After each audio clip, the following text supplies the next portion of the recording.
In 1324, a king traveled from West Africa to Mecca.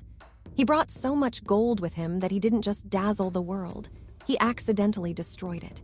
He crashed the economy of the Middle East for over a decade.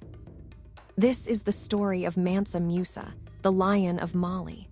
And to understand him, we have to look past the gold and look at the system that built him.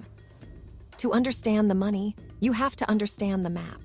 In the 14th century, the Mali Empire was not a remote kingdom.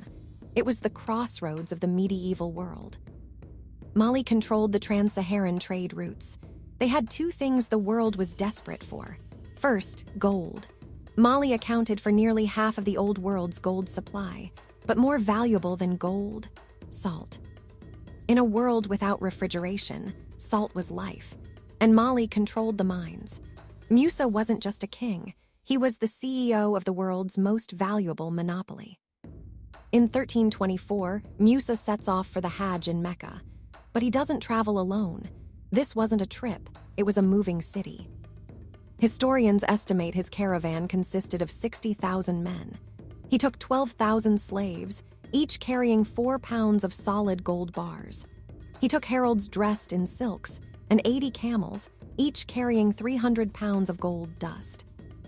Imagine a line of people stretching as far as the eye can see, shimmering in the desert sun. It was a display of power designed to tell the world, Africa is not on the periphery, we are the center. When Musa arrived in Cairo, Egypt, he was generous, too generous. He gave gold to the poor. He bought souvenirs at exorbitant prices. He tipped officials with gold bars. Suddenly, the streets of Cairo were flooded with gold. Here is the basic rule of economics. When money is everywhere, it becomes worthless.